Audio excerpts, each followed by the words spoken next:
네, 안녕하십니까. 건설정책연구원의 홍성진입니다. 제가 오늘 강의할 내용은 건설산업기본법입니다. 건설산업기본법은 건설업과 건설용역업을 규율하는 일반법이라고 할 수가 있겠는데요. 그렇기 때문에 이 건설산업기본법은 제1장 총칙에서부터 제11장 벌칙에 이르기까지 광범위한 내용을 규율을 하고 있습니다. 그렇지만 이 건설산업기본법의 이 많은 광대한 분량 가운데서도 제2장에 있는 건설업 등록과 제3장에 있는 도급계약 및 하도급 계약의 경우에는 직접적으로 건설 안전과 시설물의 품질에 영향을 미치기 때문에 이 부분에 대해서는 강력한 규제가 이루어지고 있습니다. 특히 정부의 입장에서는 제3장에 있는 이 하도급 계약의 경우에는 이 하도급 계약의 범위를 넘어선 부분을 불법 하도급이다 라고 표현을 하고 있기 때문에 이 부분에 대해서는 내용을 명확하게 숙지하고 이해하는 것이 매우 중요하다라고 할 수가 있을 것입니다. 그렇지만 이 제3장에 있는 하도급 계약에 관련된 부분들은 그 내용이 굉장히 어렵게 또 복잡하게 설계가 되어 있습니다. 그렇기 때문에 이 부분은 단순히 법률의 내용만 이해하는 것으로만 끝날 것이 아니고 법제처의 유권 해석과 그 다음에 법원의 판례 내용까지도 같이 숙지를 함으로 말미암아서 그 내용을 명확하고 정확하게 이해하는 것이 필요하겠다라는 부분을 말씀을 드립니다. 자, 그래서 제가 오늘 강의할 내용은 건설산업기본법의 주요 내용과 유권 해석 및 법원 판례, 그 다음에 건설산업기본법의 주요 유권 해석과 판례에 대해서 설명을 드리고 그 다음에 최근에 이루어지고 있는 건설산업기본법 실태조사와 단속 사례에 대해서 살펴보도록 하겠습니다. 우선 건설산업기본법 주요 내용에 대해서 한번 살펴보도록 하겠습니다. 자, 이 건설산업기본법은 건설공사의 적정한 시공과 건설산업의 건전한 발전을 입법 목적으로 하고 있습니다.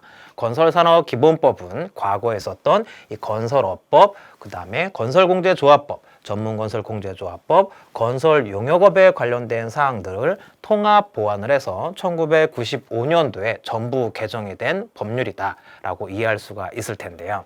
자, 다시 한번 말씀을 드리지만 이 건설산업기본법에 있어서 건설산업이라고 하는 것은 건설업과 건설용역업을 포함하는 개념이 되겠습니다. 그렇지만 이 건설용역업에 관련된 부분은 건설기술진흥법에서 전반적으로 규율을 하고 있고 이 건설산업기본법에서는 이 건설업을 중심으로 해서 규율을 하고 있다라는 부분을 말씀을 드립니다. 자, 그랬을 때 이 건설업이라고 하는 것은 건설공사를 하는 업을 의미하는 텐데 이 건설공사에 관련된 부분은 민법 제664조에 있는 도급계약에 관련된 전형적인 유형이다 이렇게 이해를 할 수가 있을 것입니다. 자, 그렇기 때문에 이 건설업은 도급계약과 하도급계약으로 구분을 하고 이에 관계된 단서를 도급인, 수급인, 하수급인으로 이렇게 규율을 할 수가 있을 것입니다. 자, 그에 비해서 이 하도급 계약에 대한 공정성을 규율하기 위해서 제정이 된 하도급 거래 공정화에 관한 법률, 이른바 이 하도급법 같은 경우에는 단순히 건설업만 규율하는 것이 아니고 제조, 수리, 용역 등에 대해서 포괄적으로 규율을 하고 있기 때문에 이 부분에 대해서는 도급계약이라는 표현보다는 사업이라는 표현을 쓰고 있죠. 그렇기 때문에 하도급법에서는 발주자, 원사업자, 수급사업자 이렇게 표현을 하고 있다라는 부분을 이해를 하시면 될 것 같습니다.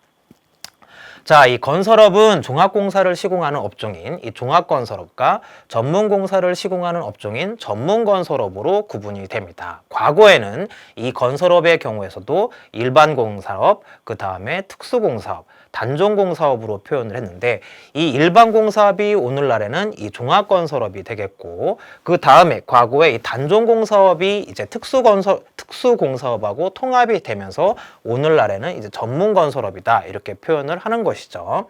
자, 그래서 현재 건설산업기본법에서는 건설업의 종류로서는 종합건설업 해가지고 5개 업종이 있고 전문건설업 하면은 총 14개 업종으로 구분이 된다라는 부분을 알 수가 있습니다. 자, 이제 건설산업기본법에 관련된 주요 변화에 대해서 한번 살펴보도록 하겠습니다. 그 변화의 첫 번째로는 바로 건설업 생산구조 혁신이라고 할 수가 있을 텐데요. 자, 2018년도 6월 28일에 정부는 관계부처 합동으로 해서 4가지의 건설산업 혁신 방안 로드맵을 발표를 하게 됩니다. 그래서 첫 번째 혁신 방안으로는 기술 혁신이 되겠고, 두 번째가 생산구조 혁신, 그 다음에 시장 질서 혁신, 일자리 혁신이 되겠는데, 이 가운데서 생산구조 혁신이 결국에는 우리 건설업에 있어서 직접적인 영향을 미치는 혁신 방안이다, 이렇게 이해를 할 수가 있을 텐데, 그 이후에 국토교통부를 중심으로 해서 이 건설산업기본법과 하위 법령 등이 계속해서 개정이 되었다라는 부분을 알 수가 있습니다.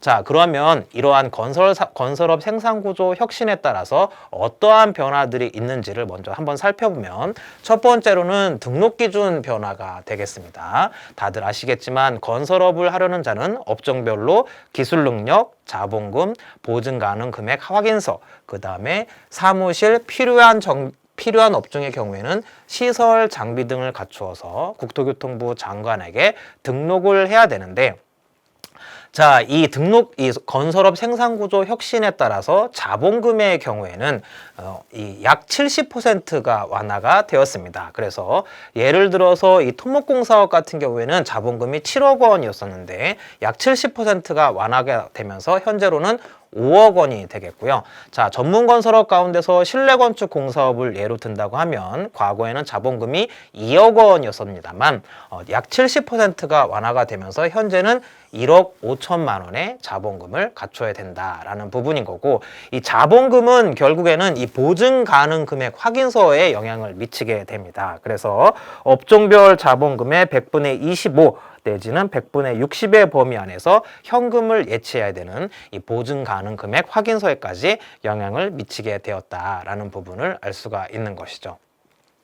자, 두 번째 변화로는 업역 변화가 되겠습니다. 바로 이 건설업 생산구조 혁신의 핵심이라고 할 수가 있을 텐데요. 바로 이 건설업 상호시장 허용제도가 되겠습니다. 2018년도 12월 달에 종합전문건설업체 상호시장 진출을 통해서 공정 경쟁을 유도하고 소비자 편익을 제고하겠다라는 목적으로 해서 이 건설업 상호시장 허용제도가 도입이 됐는데, 즉 종합건설업체는 해당 전문공사에 원하도급 을 모두 허용을 하되 총 공사금액 10억 원 미만의 공사 경우에는 하도급을 금지를 하고 있는 것이고, 그 다음에 2억 원 미만의 전문공사의 수주를 금지를 했었는데, 이 부분은 다시금 이후에 다시 한번 말씀을 드리긴 하겠지만, 자, 4억 3천만 원 미만으로 상향이 되면서 2026년도까지 종합건설업체는 전문공사 4억 3천 미만의 공사에 대해서는 수주를 할 수가 없게끔 이렇게 규정이 되어 있다라는 부분인 것이고,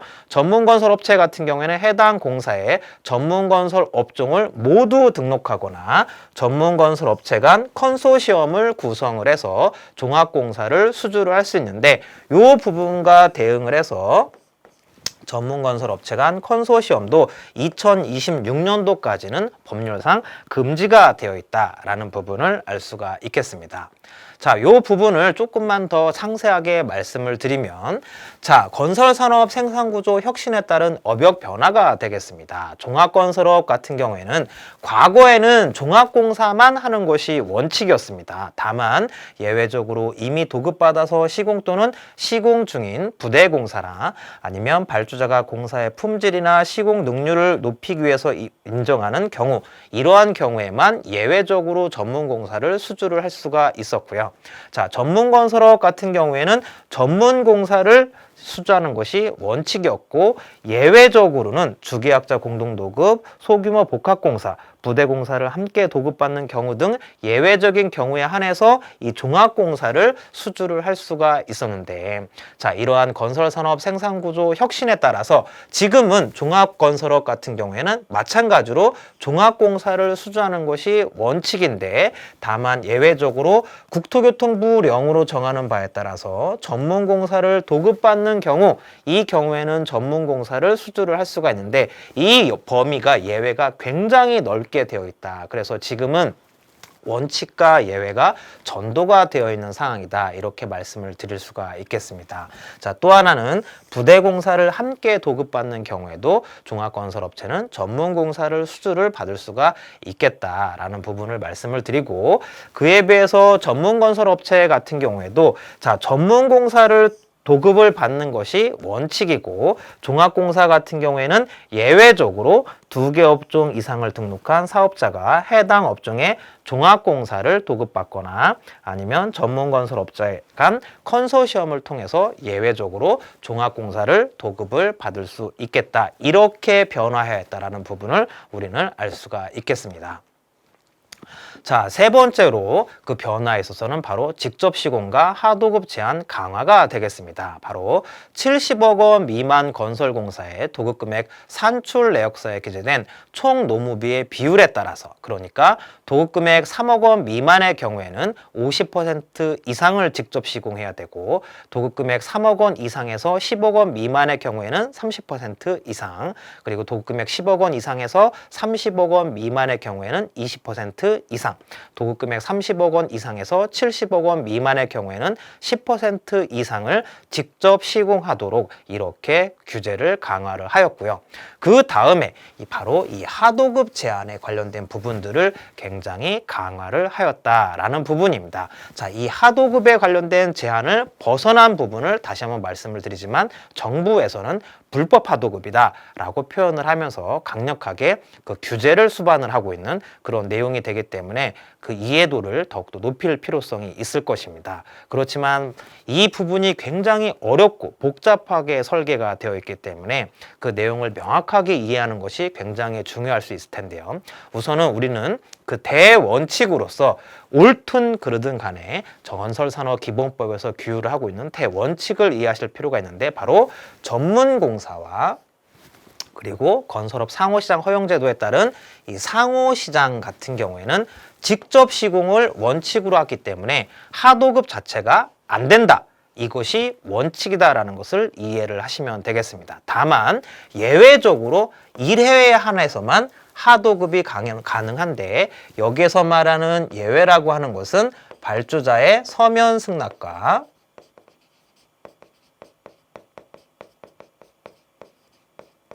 바로 20% 범위 미만 내에서 가능하다라는 부분을 이해를 할 필요성이 있겠습니다. 자, 이러한 전제 하에서 바로 이 건설공사 하도급 허용 범위에 대해서 한번 살펴보면요. 자, 전문건설업체든 종합건설업체든 모든 건설 사업자는 원칙적으로 하도급이 1회는 가능하다.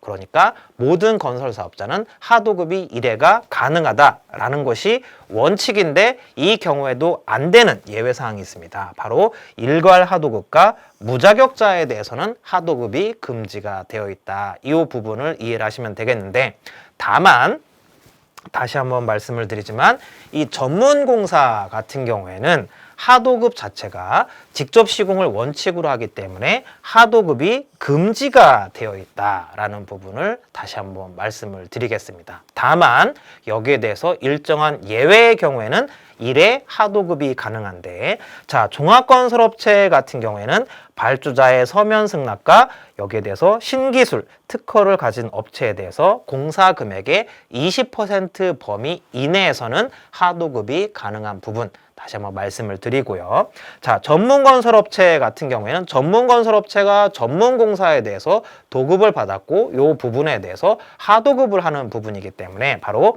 발주자의 서면 승낙만 있으면 되겠다라는 부분을 말씀을 드립니다.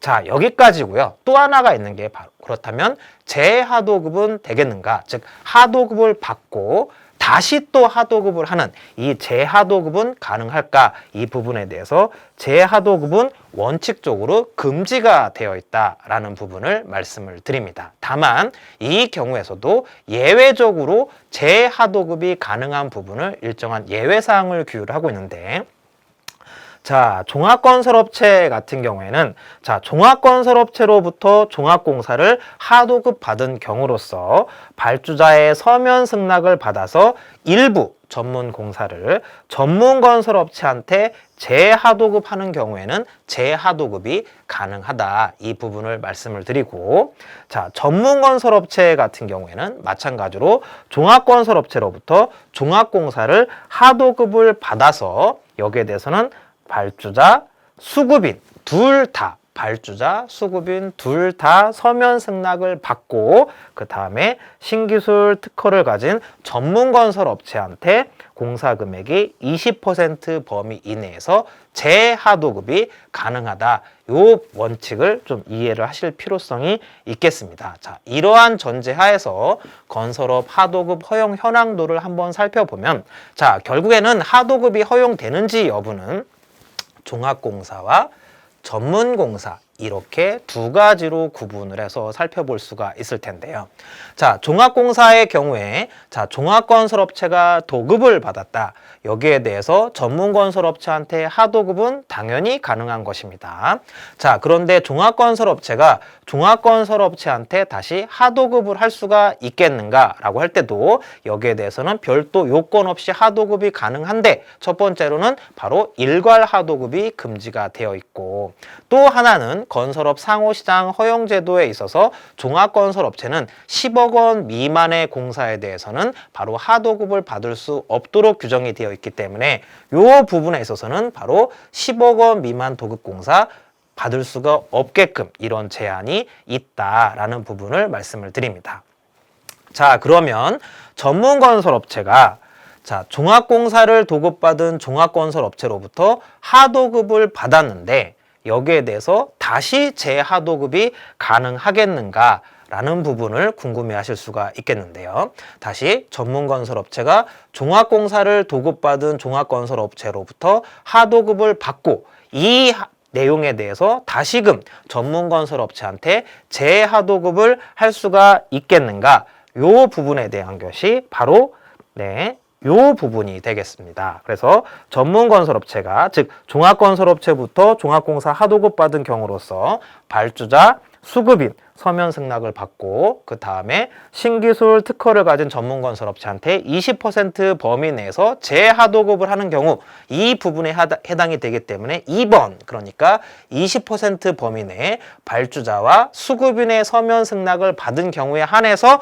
재하도급이 가능하다라는 부분을 말씀을 드리고, 다시 자, 종합건설 업체가 종합공사를 도급받은 이 종합건설 업체로부터 하도급을 받아서 요 내용에 관련돼서 전문건설 업체한테 다시 재하도급을 할 수 있겠는가라는 부분에 대해서는 요 부분이 해당이 되겠죠. 자, 종합건설업체가, 즉 종합건설업체로부터 종합공사 하도급 받은 경우로서 발주자의 서면 승낙을 받아서 일부 전문공사를 전문건설업체한테 재하도급을 하는 경우, 이 부분에 해당이 되기 때문에 바로 3번, 바로 발주자 서면 승낙이 필요하다라는 부분을 말씀을 드립니다.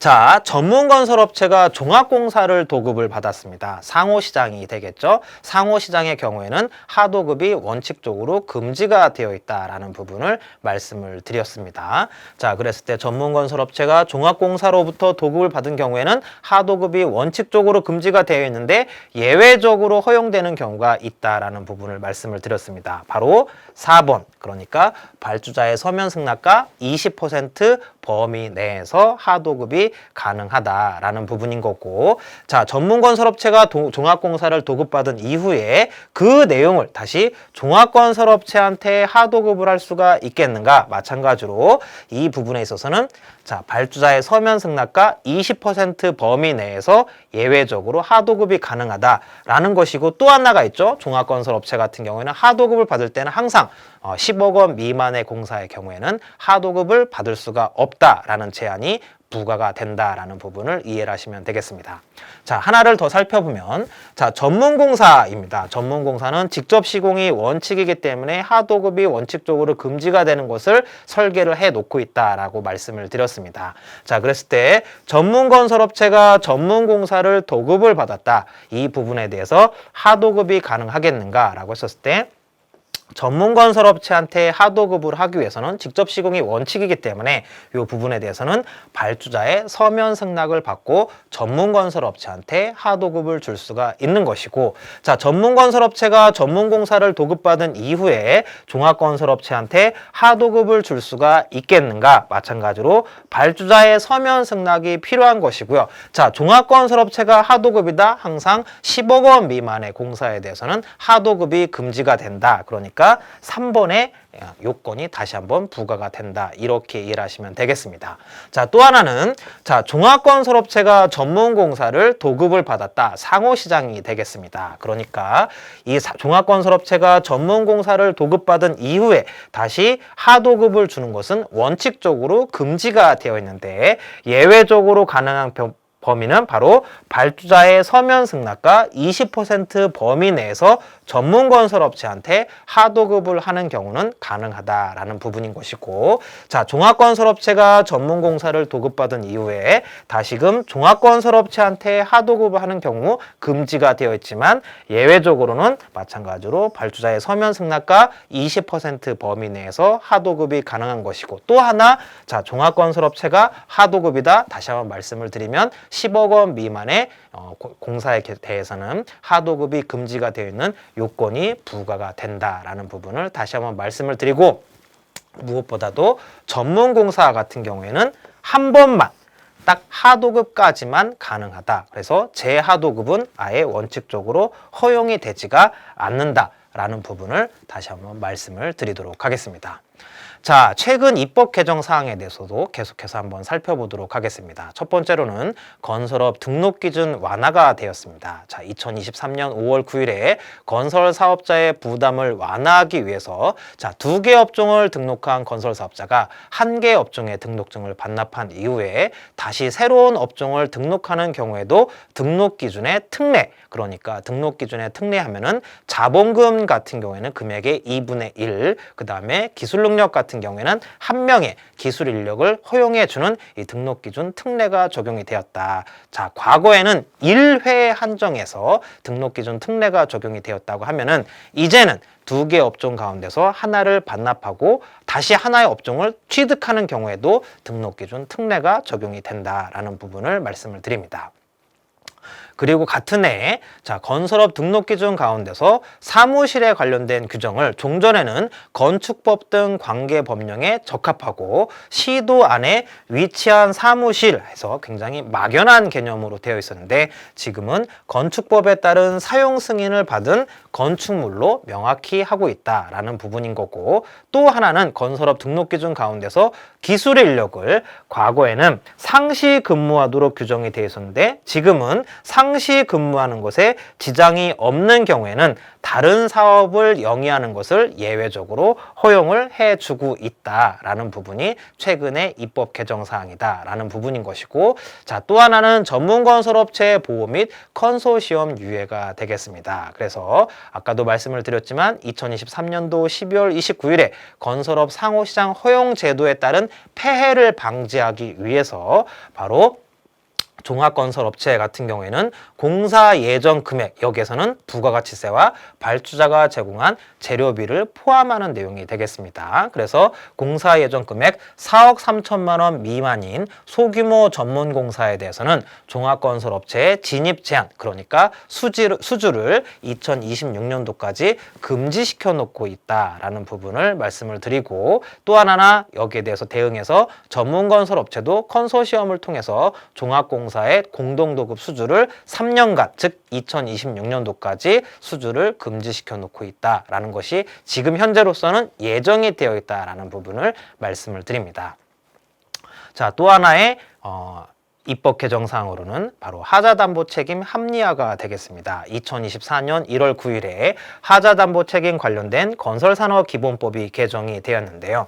그 전에는 구조, 그러니까 철근 콘크리트 구조, 철골 구조, 이런 구조에 따라서 담보 책임 기간을 10년과 5년으로만 규정을 해 놓고 있었는데, 지금은 이러한 구조에 해당이 된다고 하더라도 구조 내력에 한해서만 하자담보 책임 기간을 10년으로 해 놓고 있고, 나머지에 대해서는 하자담보 책임 기간을 5년으로 규정하도록 이렇게 개정이 되었다라는 부분을 말씀을 드리고, 또 하나가 발주자가 제공한 재료 또는 지시가 적절하지 않은 것을 알고도 이를 발주자에게 알리지 않은 수급인은 하자담보 책임을 면할 수 없도록 하고, 하자담보 책임 면책 요건에 발주자가 제공한 재료의 성질로 인한 이런 하자를 포함을 시켰다라는 부분인 것이고, 발주자가 하수급인에게 직접 지시하거나 재료를 제공한 경우 하수급인에게도 하자담보 책임을 면책을 할 수 있게끔 이러한 내용들이 법률이 개정이 되었다라는 부분을 말씀을 드립니다. 자, 이제 유권 해석과 법원 판례에 대해서 한번 내용들을 살펴볼까 합니다. 자, 우선 유권 해석에 대해서 한번 살펴보면, 유권 해석이라고 하는 것은 행정기관의 법령 해석에 대한 의문 또는 다른 행정기관 관련된 법령에 대해서 이런 해석상의 혼란 등을 방지하기 위해서 정부 견해의 통일성을 위해서 법령 해석에 대한 전문적인 의견을 제시하는 것을 바로 유권 해석이라고 할 수가 있을 텐데요. 이러한 정부 입법의 총괄 기관인 법제처가 유권 해석을 수행을 하고 있습니다. 그리고 관계 행정기관에 대해서는 사실상의 구속력이 인정이 된다라는 부분인데, 왜냐하면 이 정부 유권 해석과 다르게 해당 정부가 이것을 집행하는 경우에는 부적절한 집행으로 인해서 징계나 감사원의 감사 등을 받기 때문인 것이죠. 그래서 사실상의 구속력이 인정이 된다. 그래서 이 유권 해석의 내용을 이해하는 것이 매우 중요하다라고 할 수가 있을 텐데, 다만 이 법제처의 유권 해석의 경우에는 절대적인 것이 아니고 바로 이 사법부인 법원이 다른 내용과 유권 해석과 다르게 법원의 확정 판결을 한 경우에는 이 구속력은 제한이 된다라는 부분을 말씀을 드립니다. 자, 이제 자치입법 의견 제시라는 것도 한번 살펴볼 필요성이 있을 텐데요. 이 자치입법 의견 제시라고 하는 것은 지방자치단체의 자치입법의 제정, 개정 또는 그 집행에 있어서 그 내용이나 해석에 대해서 바로 자문을 요청하는 경우에는 법제처가 이에 대해서 의견을 제시함으로써 지방자치단체의 입법과 해석을 지원하는 제도가 되겠습니다. 그러니까 이 자치입법 의견 제시는 어디까지나 법제처가 지원을 하는 하나의 제도에 해당이 되겠구나라는 내용이기 때문에, 그렇기 때문에 법제처가 하는 이 자치입법 의견 제시는 하나의 참고적으로 참고 내용으로만 활용이 된다라는 부분을 알 수가 있는 것이죠. 그럼에도 불구하고 이 법제처가 자치법에 대해서 이 참고적으로 지원한 그 내용 자체도 결국은 일선 공무원들한테는 하나의 명확한 기준, 매뉴얼로 작용할 수 있기 때문에 저는 개인적으로는 이 역시도 사실상의 구속력을 갖고 있다, 저는 그렇게 이해를 하고 있습니다. 자, 이제 법원 판례에 대해서 한번 이해를 한번 해볼까 합니다. 자, 소송은 법원에 소를 제기해서 판결을 받음으로써 분쟁을 해결하는 전통적인 분쟁 해결 수단이 되겠습니다. 자, 우리나라 같은 경우에는 우리나라의 법률은 바로 공사법 이원주의를 채택을 하고 있습니다. 우리나라는 이른바 대륙법계 국가라고 해서 독일, 프랑스, 일본, 우리나라와 같은 이러한 대륙법계 국가 같은 경우에는 로마법의 영향을 받아서 공법과 사법, 그러니까 국가와 지방자치단체 행정청, 그러니까 행정청에는 국가, 지자체, 공공기관, 그 다음에 공무를 위탁받은 사인인데, 이러한 행정청과 개인 간의 법률 관계를 규율하는 이 공법 관계가 있는 것이고요. 그 다음에 개인과 개인 간의 법률 관계를 규율하는 사법 관계가 있습니다. 그래서 공법과 사법이 구분이 되었고, 여기에 대해서 권리 구제 수단 역시도 각각 민사소송과 행정소송, 다시 행정소송과 민사소송으로 이렇게 구분이 되어 있습니다. 그에 비해서 영미법계 국가라고 할 수 있는 영국, 미국, 호주, 캐나다 같은 경우에는 별도의 공법과 사법이 구분되어 있지 않고 소송 중심으로 해서 분쟁을 해결하는 그런 형태로 이루어져 있습니다. 자, 그랬을 때 민사소송과 행정소송을 한번 비교를 하게 되면요. 자, 민사소송 같은 경우에는 관할 법원이 일반 민사법원이 되겠습니다. 자, 그에 비해서 행정소송 같은 경우에는 자, 행정법원에서 행정소송을 다루긴 하는데 다만 안타깝게도 우리나라 같은 경우는 현재 행정법원은 서울에 있는 서울행정법원이 하나가 있고요. 나머지는 다 이제 일반 지방법원 본원에서 행정소송을 다루고 있다. 이렇게 이해를 하시면 되겠습니다. 자, 민사소송 같은 경우에는 사건 유형으로는 자, 채권, 채무를 중심으로 한 법률관계의 이행을 다루는 이행해소. 자, 그 다음에 법률관계의 확인을 의미하는 변동을 의미하는 바로 이 형성해소가 있고 그 다음에 법률관계의 존부 있는지 없는지를 확인하는 확인해소. 이렇게 크게는 세 가지로 구분을 할 수가 있을 것입니다.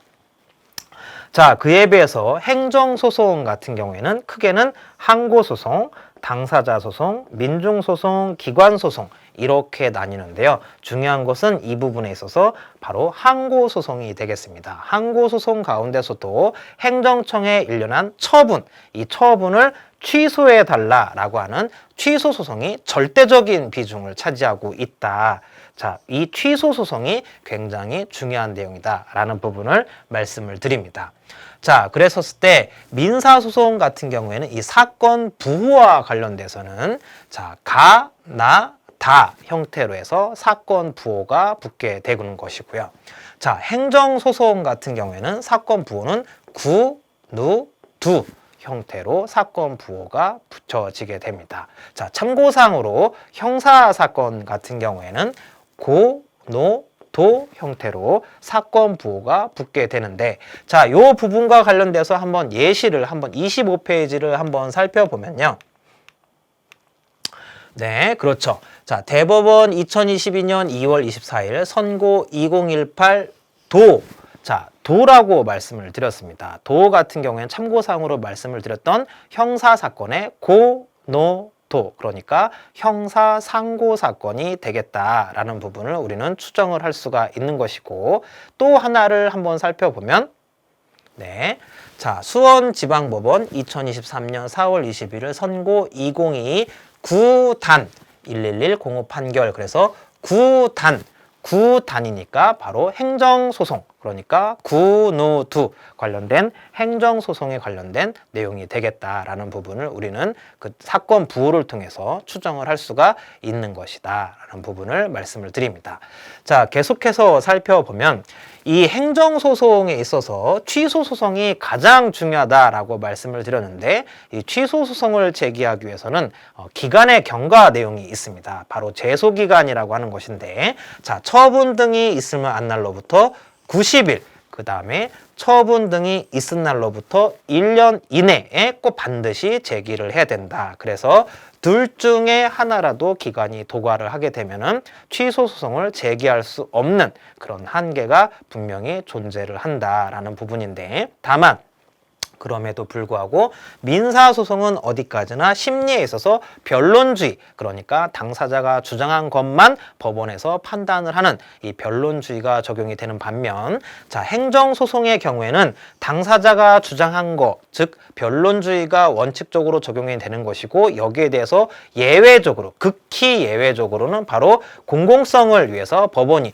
직권으로 해당 사건에 대해서 조사를 할 수 있는 직권심리주의가 적용이 된다 라는 부분을 말씀을 드립니다. 자, 그랬었을 때 이 건설산업기본법은 민법상 도급계약에 따라서 사법상 법률관계가 당연히 우선 적용이 된다. 사법상 법률관계라고 하는 것은 결국에는 계약자유의 원칙이 적용이 되는 것을 의미하는 것이 되겠죠. 그렇지만 이러한 건설산업기본법은 건설공사의 적정한 시공과 건설산업의 건전한 발전을 위해서 이 공법적인 요소, 그러니까 이 공법상의 법률관계, 즉 행정기본법을 포함한 이 건설산업기본법에 관련된 당연한 이런 강행규정, 그러니까 이러한 행정에 관련된 이 공법적인 요소가 계속해서 적용이 된다라는 부분을 우리는 알 수가 있겠습니다. 자, 그런 의미에서 이러한 행정기본법의 내용도 이해를 하는 것이 매우 중요하다라고 할 수가 있을 텐데요. 자, 기본적으로 행정법이라고 하는 것은 행정청과 개인의 개인 간의 법률 관계를 규율하는 법률이 되겠습니다. 그렇지만 이런 행정법이라고 하는 것은 우리가 흔히 알고 있는 헌법, 민법, 형법, 상법과 같은 이러한 실정법이 아니고 어디까지나 강학상의 용어로서 이러한 행정법은 수많은 분야에 있어서 전문 분야를 중심으로 해서 굉장히 많은 법률들이 있는데, 자, 이랬을 때 이러한 행정법에 공통적으로 적용이 돼야 되는 기본 원칙과 기본 원리들을 별도의 법률, 즉 행정기본법이라는 법률에서 규율을 해야겠다라고 해서 2021년도에 뒤늦게 행정기본법이란 것을 제정을 하면서 수많은 실정법에 존재하는 건설산업기본법을 포함한 많은 법률에서 적용이 돼야 되는 그러한 원칙과 기본 원리를 행정기본법에서 규율을 하고 있습니다. 그렇기 때문에 이 행정기본법이 직접적으로 당사자 간의 이해관계, 법률관계에서 적용되는 경우는 극히 드물고요. 각각의 개별법, 행정법이 먼저 적용이 되는 것이고, 행정기본법은 어디까지나 간접적으로만 적용이 된다. 왜냐하면 이 행정기본법은 기본적으로 기본 원리와 원칙을 규율하고 있는 하나의 총칙적인 그러한 법률에 해당이 된다라는 부분을 우리는 이해를 할 수가 있을 것입니다. 자, 그랬을 때 행정기본법 제2장에 있는 행정의 법 원칙에 있어서 여러 가지 원칙이 규율이 되어 있지만 우리는 이 가운데서 비례의 원칙을 반드시 이해를 하고 있어야 된다라는 부분입니다. 그래서 이 비례 원칙 하면 일반적으로 목적의 정당성, 수단의 적절성, 침해의 최소성, 그 다음에 법익의 균형성, 이 부분이 있는데 특히나 법익의 균형성에 있어서 자, 행정처이 처분을 했고 그 부분에 있어서 공익과 사익을 비교를 해서 이 정도가 너무 과하다. 그래서 비례의 원칙에 어긋난다. 법률 위반 행위 대비 처분이 너무 과하다라는 부분을 주장을 할 수 있는 게 바로 비례의 원칙에 있어서 하나의 중요한 내용을 가지고 있다라는 부분인 거고, 자, 제3장에 있어서 행정작용에 있어서는 법 적용의 기준을 규율을 하고 있는데요. 자, 여기에 있어서 법령 등을 위반한 행위의 성립과 이에 대한 제재 처분 등은 특별한 경우를 제외하고는 자, 위반한 행위 당시에 법령 등에 따른다라고 이 원칙을 규율을 하고 있고, 또 하나는 이 부분에 있어서 일정한 행정에 관련된 법률, 개별법을 위반한 사람이 있다고 하더라도 여기에 대해서 5년이 지나면 해당 위반 행위에 대해서는 제재 처분, 그러니까 시정명령이라든지 과징금이라든지 영업정지 같은 이러한 행정 제재를 더 이상 가할 수 없도록 이렇게 제재 처분의 제척 기간을 이렇게 규율하고 있는 이런 내용을 우리는 알 수가 있겠습니다. 그래서 행정기본법은 다시 한번 말씀을 드리지만 이 건설산업기본법을 포함한 다수의 수많은 행정법들에 대해서 기본 원리와 기본 원칙을 규율하고 있는 총칙적인 법률의 기본이 되는 법률에 해당이 된다라는 부분을 다시 한번 말씀을 드립니다. 자, 그래서 이 건설 산업에 있어서는 공사 대금, 손해배상, 보증 채무 이행 등은 결국에는 다 민사 소송으로 해결을 하고 있는 것이죠. 자, 그에 비해서 행정청의 이른바 시정명령 등 시정명령, 그다음에 과태료라든지 영업정지, 과징금과 같은 이런 행정 제재에 대해서는 행정소송, 특히나 행정소송 가운데서 이 취소소송의 형태로 전개가 된다라는 부분입니다. 자, 그래서 오늘 같은 경우에는 우리는 건설산업기본법에 있어서 특히나 중요하다라고 할 수 있는 제2장의 건설업 등록, 그 다음에 제3장에 있는 도급계약 및 하도급 계약, 특히 이 하도급 계약에 관련된 부분, 그러니까 하도급 계약의 범위를 넘어선 이른바 이 불법 하도급이라고 할 수 있는 이 부분에 대해서 일련한 처분이 이루어졌을 때 이 부분을 권리구제 측면에서 어떻게 대응하는 것이 필요한가라고 해서 공법적인 측면에서 주로 접근을 해보고자 합니다. 자, 그래서 관련된 내용들을 완벽하게 숙지를 하기 위해서는 이 건설산업기본법에 관련된 주요 유권 해석과 판례를 먼저 이해할 필요성이 있을 것입니다. 자, 다시 한번 제2장에 너무나도 중요한 건설업 등록부터 살펴보고자 합니다. 다만 이 건설업 등록 같은 경우에는 또 한편으로는 제3장에 있는 도급계약 및 하도급 계약과 또 연결이 되는 내용이기도 합니다. 그래서 건설산업기본법에 있어서 대전제가 되는 내용이다라고 할 수가 있을 텐데요. 그 내용을 한번 살펴보면, 자, 건설업을 하려는 자는 업종별로 기술 능력, 자본금, 보증하는 금액 확인서, 그리고 사무실과 시설, 장비 등을 갖춰서 국토교통부 장관에게 등록을 해야 되는데, 이 등록 기준은 기술 능력, 자본금, 시설, 장비 그 밖에 필요한 사항으로 대통령령에 위임이 되어 있는 것이죠. 그래서 건설산업기본법 시행령 별표 2에서 규정이 되어 있고, 이 건설업 등록 기준을 위반했다 그러면 등록 말소 또는 영업정지, 징역 또는 벌금 등의 제재 처분이 이루어지는데, 다만 여기에 있어서 경미한 공사는 건설업 등록에 관련된 예외 규정인 거고, 자, 등록을 하긴 했으나 자, 일시적으로 등록 기준에 미달이 되어 있다라고 하면은 처벌이 제외가 되는, 예외와 제외가 되는 그런 일정한 두 가지 사유를 우리는 이해할 필요성이 있겠다라는 부분입니다. 자, 우선 경미한 공사 같은 경우에는 건설업 등록의 예외 사유다라고 말씀을 드렸죠. 자, 종합공사 같은 경우에는 한 건 공사의 공사 예정 금액이 바로 5천만 원 미만인 건설공사를 바로 경미한 공사다라고 하는 것이고, 전문공사 같은 경우에는 한 건의 공사 예정 금액이 1,500만 원 미만인 건설공사를 경미한 공사로서 건설업 등록에 예외가 된다라는 부분입니다. 다만 이 전문공사 같은 경우에는 가스시설공사, 철강구조물공사, 삭도, 승강기 설치, 철도궤도, 난방공사는 안전을 이유로 인해서 1,500만 원 미만이라고 하더라도 해당 사항이 없다라는 부분을 말씀을 드리도록 하겠습니다. 자, 또 하나는, 자, 건설업 등록을 하긴 했지만 일시적으로 등록 기준에 미달의 경우에는 자, 처벌은 받지 않는다라는 부분을 알 수가 있는데, 자, 예를 들어서 기술 능력 같은 경우에는 자, 기술 능력에 해당하는 자가 사망했거나 실종 또는 퇴직으로 인해서 등록 기준에 미달되는 기간이 50일 이내인 경우, 자, 또 하나 기술 능력에 해당하는 자의 육아휴직으로 인해서 등록 기준에 미달하는 경우에도 처벌받지 않는 일시적 등록 기준 예외 사유가 된다라는 부분을 말씀을 드립니다. 자, 자본금과 같은 경우에도 자본금에 미달하는 경우인데, 이 가운데서 만약에 이 채무자 회생 및 파산에 관한 법률에 따라서 회생 절차가 개시가 결정이 되고 그 절차가 진행 중이다. 그래서 자본금이 지금 미달돼 있다라고 해도 처벌받지 않는다라는 부분을 알 수가 있는 것이고, 자, 또 하나, 자, 건설업을 등록한 날부터 1년 이내에 자본금 등록 기준에 미달되는 기간이 50일 이내인 경우에는 이때도 처벌받지 않는 바로 일시적 등록 기준 미달에 해당이 된다라는 부분을 알 수가 있겠습니다. 자, 그랬었을 때 건설업과 관련된 이 건설업 등록과 관련된 법제처의 유권 해석을 한번 살펴보면요. 자, 첫 번째로 자, 건설산업기본법에 따라서 종합공사를 시공하는 업종, 그러니까 종합건설 업체가 바로 공사 예정 금액 1,500만 원 미만인 전문공사를 별도의 등록, 그러니까 여기서 말하는 등록이라고 하는 것은 전문건설업 등록을 의미하는 것이겠죠.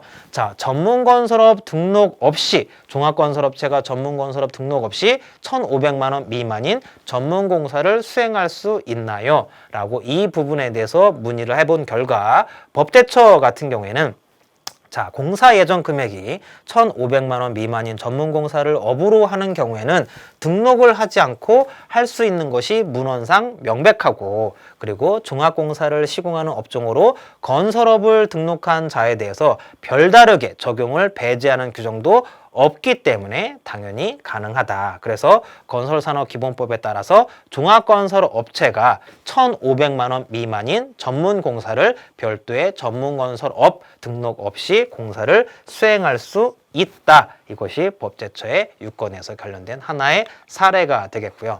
자, 관련된 판례도 한번 살펴볼까 합니다.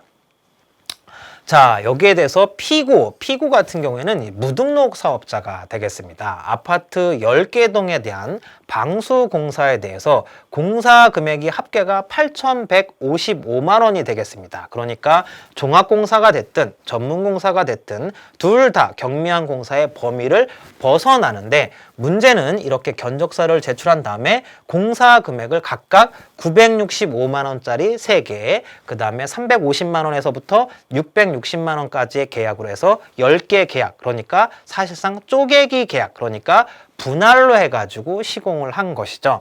자, 여기에 대해서 원심, 그러니까 이 고등법원 같은 경우에는 이 건설산업기본법에 따라서 동일한 공사를 2개 이상의 계약으로 분할 발주하는 경우에는 각각의 공사 예정 금액을 합산한 금액으로 보고 있다라는 건데, 여기에 관련돼서는 아파트 10개 동에 대해서 방수 공사가 이루어지는 경우에는 이 부분은 공사 목적물이 완공되는지 이 부분에 있어서 시간적으로 장소적으로 분리가 되어 있기 때문에 이 부분은 동일한 공사가 아니다. 그러니까 합산을 하는 게 아니고 개별적으로 봐야 된다라고 판단을 해서 이 부분은 경미한 공사의 범위에 해당이 되기 때문에 건설업 등록 없이 해당이 돼서 이 부분은 무죄다라고 판단을 한 것이죠.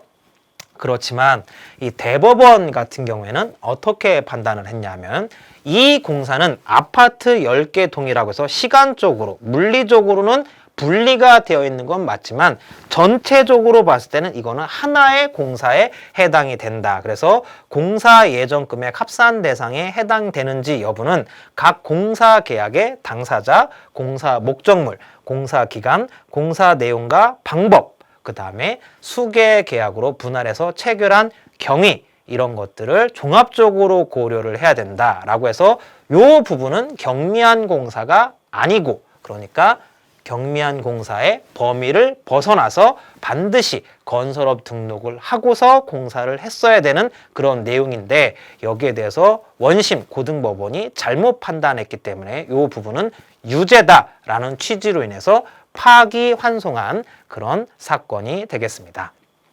자, 그래서 건설업 등록제도 같은 경우에는 결국에는 건설공사의 적정한 시공과 건설산업의 건전한 발전을 도모하고 무등록자에 의한 이 부실 시공을 예방하기 위한 그런 내용이 있습니다. 그렇기 때문에 이 당사자들의 수개 공사에 대해서 하나의 공사 계약을 체결했다고 하더라도, 다시 하나의 공사 계약을 수개로 분할했다고 하더라도 전반적인 그 체결한 경위라든지 시공 내용이라든지 이런 것들을 봤었을 때는 결국엔 동일한 공사로 봐야 되고, 이 동일한 공사를 기준으로 해서 전체 공사 금액을 나누어서 경미한 공사 여부를 판단을 해야 된다라는 부분을 알 수가 있는 것이죠.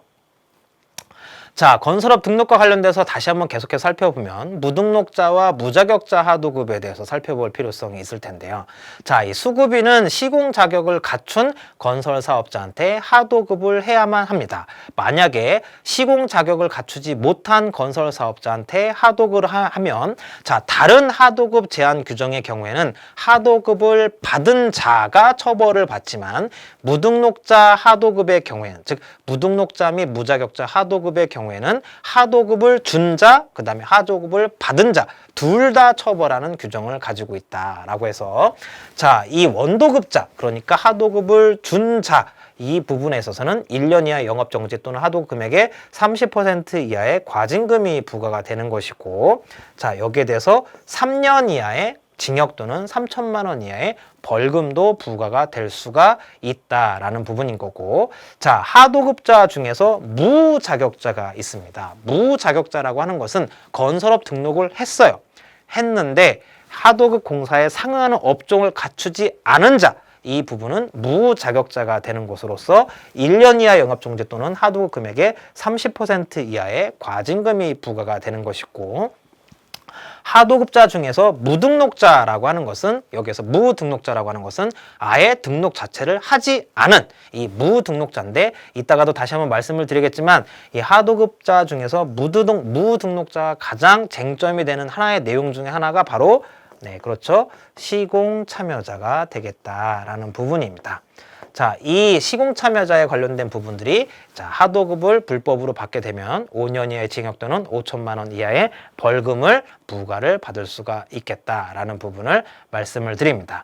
자, 관련돼서 여기에 대해서도 유권 해석을 한번 살펴보면 자, 건설산업기본법에 따라서 등록한 건설사업자가 자, 등록을 하지 않고 건설업을 하는 자에게 경미한 건설공사를 하도급을 하는 것이 자, 위반되는지 건설산업기본법 25조 2항에 위반되는지, 그러니까 등록한 건설사업자가 등록하지 않은 건설사업자한테 경미한 공사를 하도급을 하는 것이 가능한지 이 여부에 대해서 물어보고 있는데, 여기에 대해서 법제처 같은 경우에는 이 경미한 건설공사의 범위는 자, 발주하는 전체 공사를 기준으로 해서 판단을 해야 된다. 즉 도급계약에만 적용이 되는 것이다. 이렇게 이해를 하시면 되겠습니다.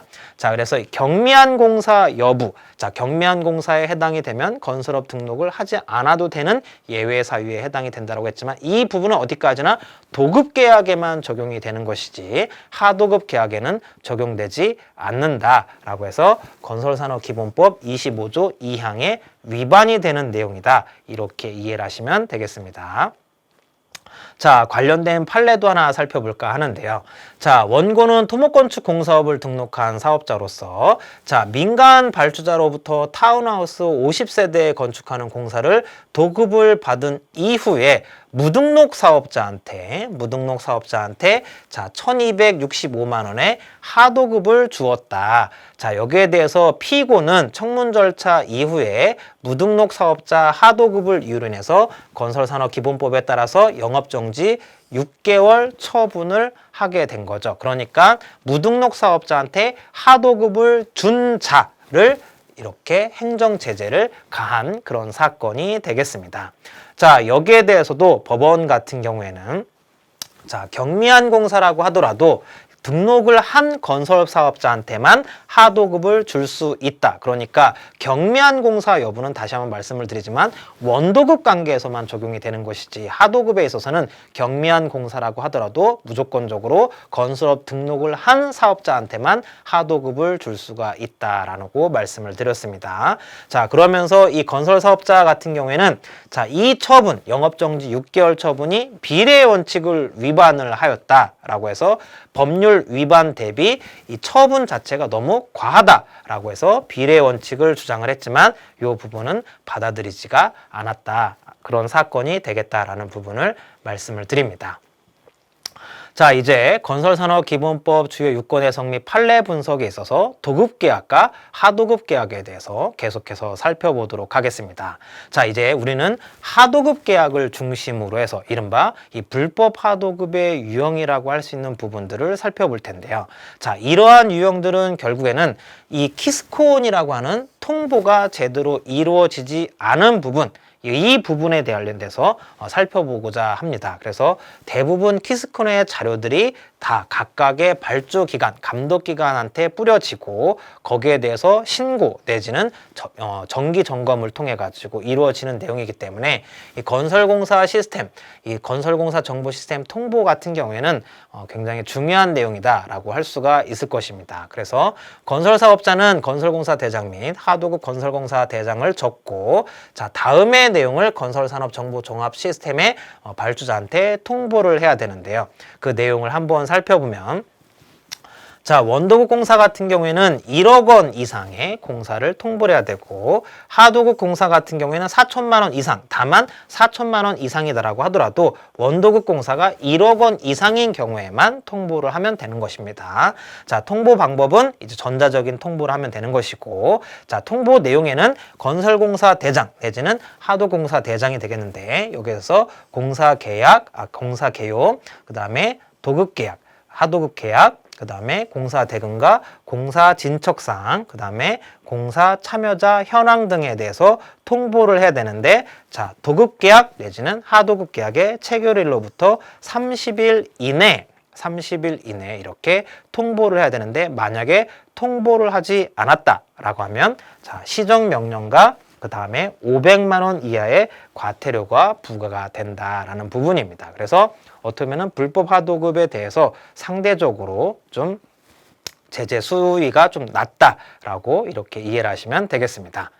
자, 이제 하도급 계약의 일반적인 유형, 그러니까 하도급 계약의 범위를 벗어난, 즉 불법 하도급의 유형에 대해서 5가지를 한번 살펴볼 텐데요. 총 6가지 하면은 좀 전에도 살펴봤었던 이 무등록자 및 무자격자 하도급을 포함을 해서 6가지인 거고, 그 부분을 제외를 하게 되면 여기서 첫 번째로 말하는 일괄 하도급 위반이 되겠다라는 부분입니다.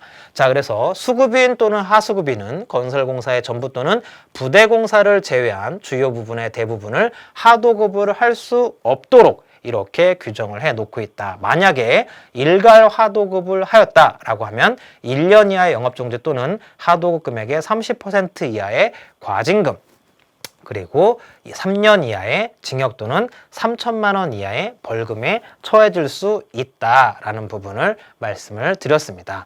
자, 그랬었을 때 일괄 하도급과 관련된 부분은 사실은 법원 판례가 그렇게 많지는 않은데, 자, 이 사례를 한번 살펴보면 사실관계는, 자, 건설사업자는 지방계약법상 제한경쟁입찰 방법으로 해서 낙찰을 받아서 도급계약을 체결한 이후에 일괄 하도급하는 내용의 이 물품 공급 계약을 체결을 하였습니다.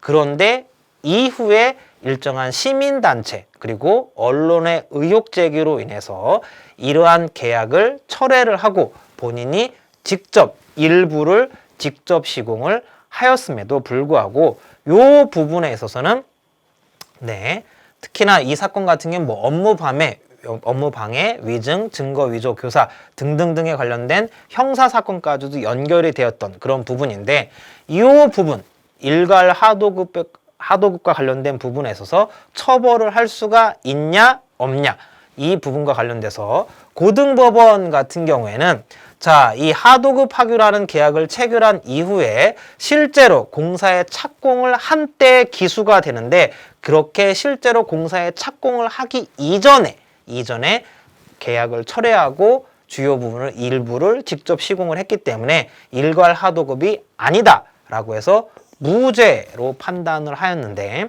여기에 대해서 대법원 같은 경우에는 이 일괄 하도급 자체는 그 내용을 계약을 체결한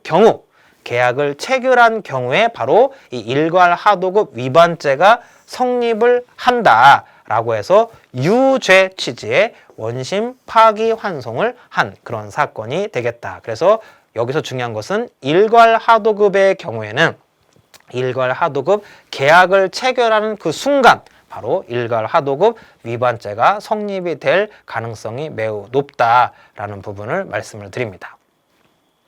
자, 두 번째 유형으로 해서 전문공사 하도급 위반에 대해서 한번 살펴보도록 하겠습니다.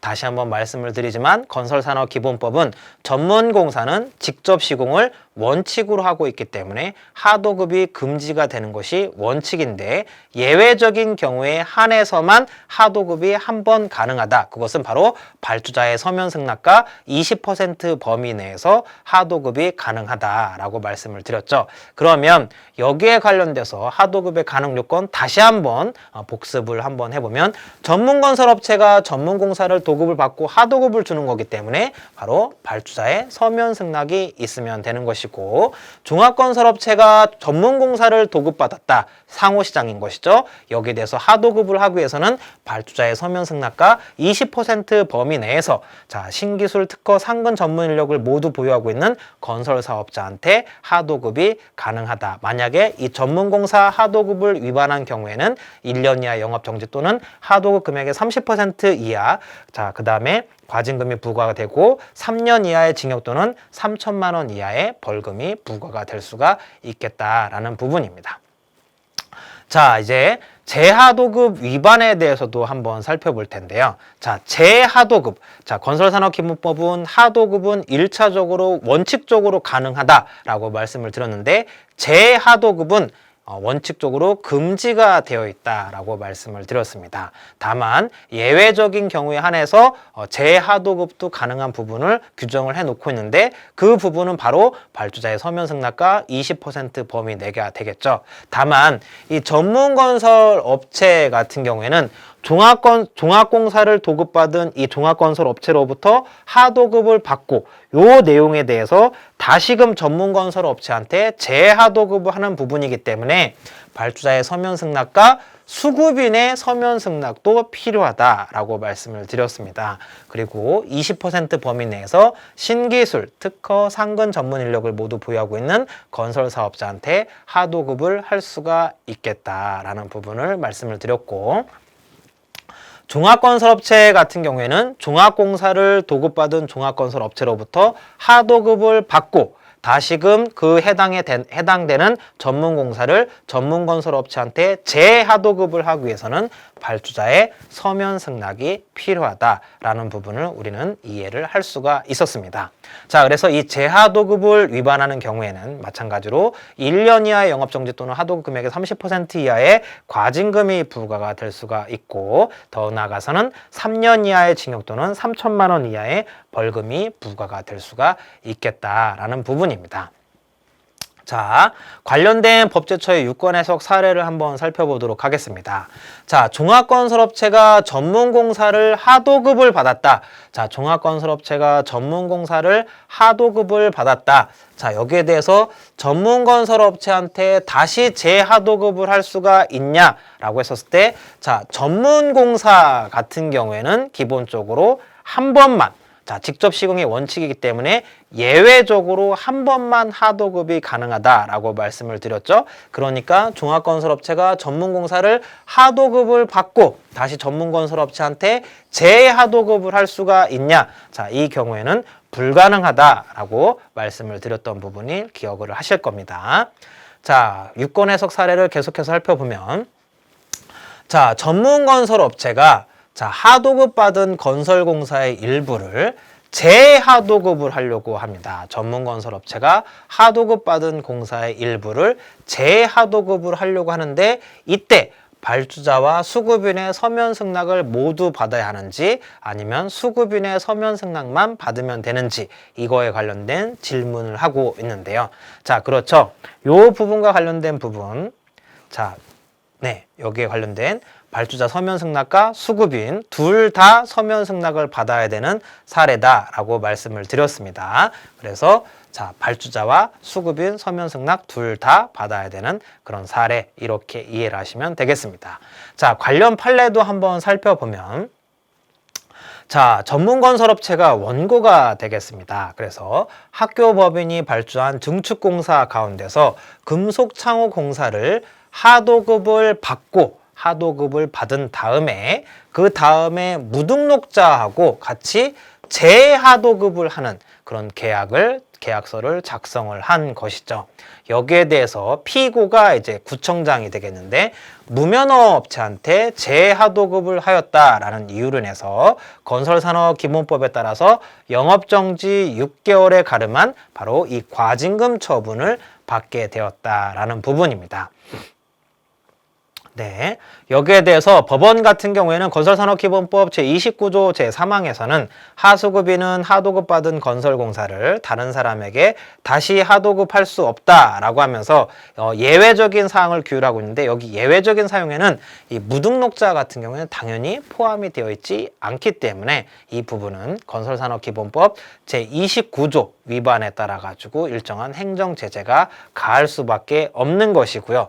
더 나아가서 무면허업자한테 이렇게 하도급, 더 나아가서 재하도급을 했다라는 부분은 건설산업기본법 제25조에 따른 무등록자, 무자격자 하도급에도 해당이 되고, 경우에 따라서 이런 부분 같은 경우에는 형사처벌까지도 병행이 될 수 있는, 병과가 될 수 있는 그런 아주 중대한 사건이다, 이렇게 이해를 할 수가 있겠습니다. 참고로 이 시공참여자 같은 경우는 이미 2007년도 5월 17일에 이제 폐지가 된 것이죠. 이 시공참여자는 현실 가운데서도 많이 존재를 하고 있습니다. 그래서 이 국토교통부 같은 경우에는 이 부분에 대해서 계속해서 어떻게 하는 것이 합리적인지 계속해서 논의를 하고 있습니다만, 지금 현재 우리는 현재 건설산업기본법을 준수해야 되는 의무가 부과가 되어 있기 때문에 현재 기준으로 해서 내용을 명확하게 이해하고 정확하게 파악하는 것이 필요하다라는 부분을 다시 한번 말씀을 드립니다. 자, 이제 불법 하도급의 또 다른 유형인 바로 10억 미만 공사의 하도급 위반이 되겠습니다. 그래서 자, 종합건설 업체 같은 경우에는 자, 10억 미만의 하도급을 받을 수가 없겠다라는 내용이 있고, 위반 시에는 마찬가지로 10억 미만 공사 하도급 위반 시에는 1년 이하의 영업정지 또는 하도급 금액의 30% 이하의 과징금 또는 3년 이하의 징역 또는 3천만 원 이하의 벌금이 부과가 될 수가 있겠다라는 부분인 것이고, 자, 마지막으로 상호시장 교차수주 하도급 위반, 그러니까 종합건설업체가 종합공사, 전문건설업체가 전문공사였었던 과거의 내용이 아니고, 오늘날에는 건설업 상호시장, 종합건설업체가 전문공사를 수주받을 수가 있고 전문건설업체가 종합공사를 수주를 받을 수 있는데, 이 경우에는 직접 시공이 원칙이다라고 말씀을 드렸죠. 이 경우에 이 내용을 위반을 해서 하도급을 하는 경우에는 마찬가지로 1년 이하의 영업정지 또는 하도급 금액의 30% 이하의 과징금,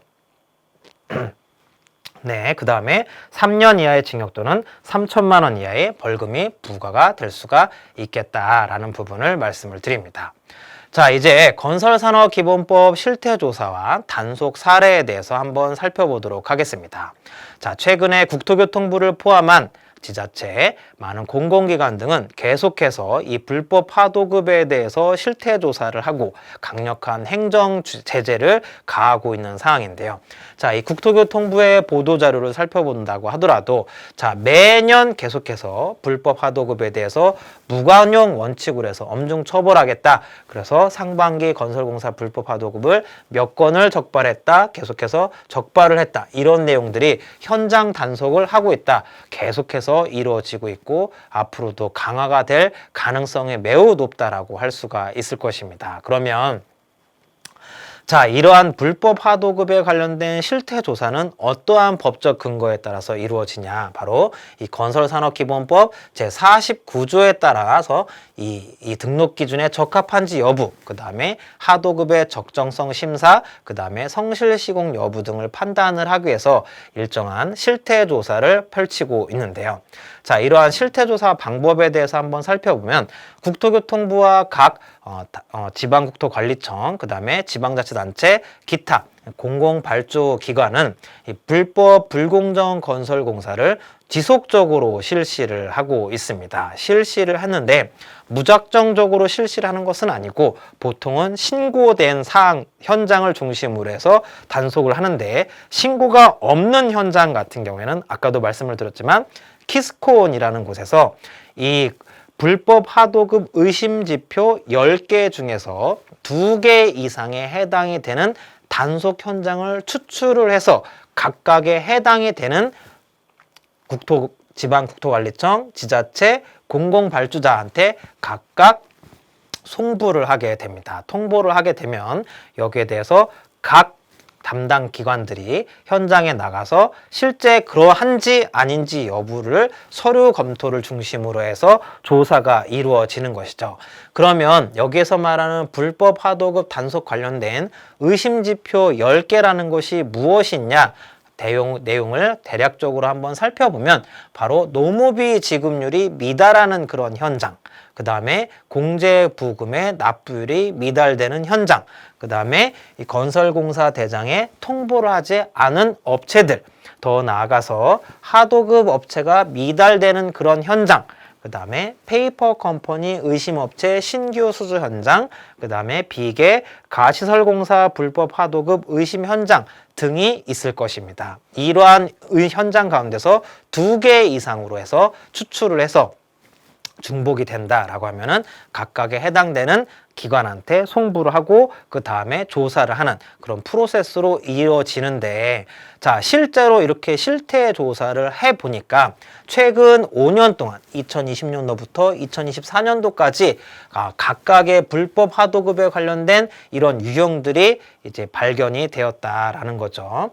자, 그래서 여기에 관련된 부분들, 자, 그래서 무등록자 및 무자격자 하도급 요 부분이 사실은 70%라고 해서 가장 압도적인 비중을 차지하고 있다라는 부분입니다. 그 외에도 일괄 하도급, 재하도급, 그 다음에 상호시장 교차수주 하도급, 그 다음에 10억 미만 하도급 이런 부분들도 있고, 그 다음에 여기 기타 사항에는 여기에 전문공사 하도급도 포함이 되어 있다라는 부분을 알 수가 있습니다. 그래서 우리는 이렇게 총 6가지의 불법 하도급, 물론 이렇게 자르면 요거는 건설산업기본법 25조 3항에 따른 건설업 등록에 관련된 부분이고요.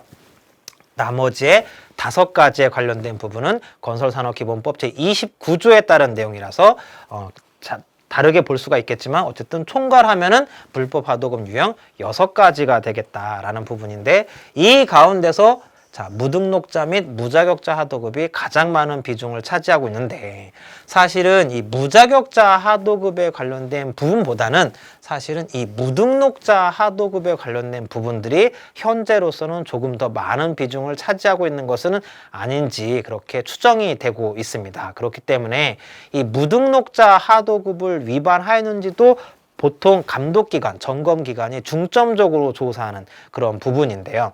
자, 보통은 어떤 식으로 조사를 하냐? 자, 가시설, 비계, 파일 공사, 그 다음에 자재, 장비를 임대 시공하는 공사에 그 상응하는 건설 업종을 등록했는지 여부, 그런 등록한 건설 사업자한테 하도급을 줬는지 여부, 만약에 상응하는 등록을 한 건설 사업자한테 하도급을 줬으면 적법한 하도급이 되는 것이고, 등록하지 않은 건설 사업자, 즉 무등록자한테 이제 하도급을 주면은 불법 하도급이다라고 판단을 하는 것이죠.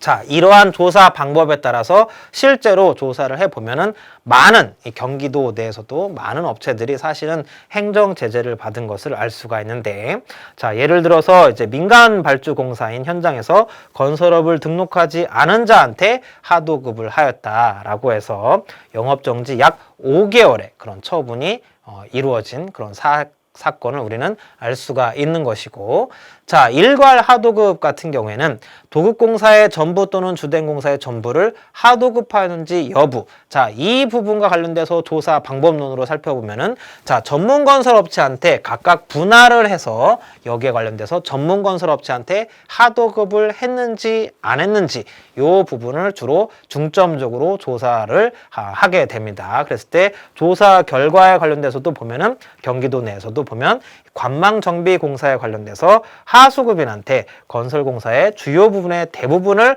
하도급을 해서 일괄 하도급을 위반을 했다. 그래서 과징금 처분이 이루어진 우리 사례를 알 수가 있는 것이고요.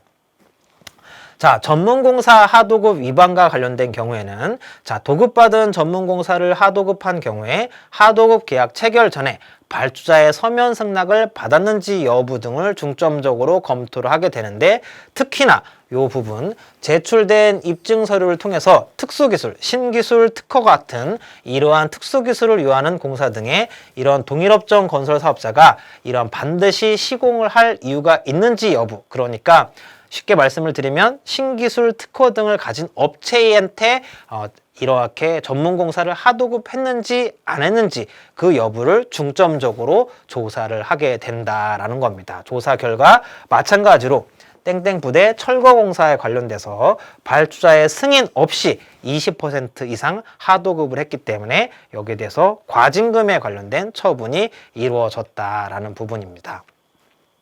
자, 재하도급 위반과 관련된 사례도 한번 살펴보면, 재하도급, 그러니까 공사를 도급받은 건설사업자가 재하도급 요건을 충족시키지 않은 채 재하도급 했는지 여부, 자, 요건이 굉장히 많다라고 말씀을 드렸습니다. 첫 번째로는, 자, 종합공사를 하도급 받은 이 종합건설 업체가 재하도급을 하기 위해서는 기본적으로 발주자의 서면 승낙을 받아야 된다라는 것이고, 그 다음에 여기에 대해서도 해당 전문 건설 업체한테 재하도급을 해야 된다. 자, 2가지 요건이 필요해서 발주자의 서면 승낙이 필요한지, 그 다음에 전문공사를 시공하는 업종을 등록한 전문건설 사업자한테 재하도급을 했는지 여부를 확인을 해야 되는 거고, 자, 전문건설 업체 같은 경우에는 여기에 대해서 발주자와 수급인 둘 다 서면 승낙을 받아야 되는 거다라는 부분을 말씀을 드렸고, 그 다음에 여기에 대해서 전문공사 일부를 하도급 받은 전체 공사의 20% 이내에서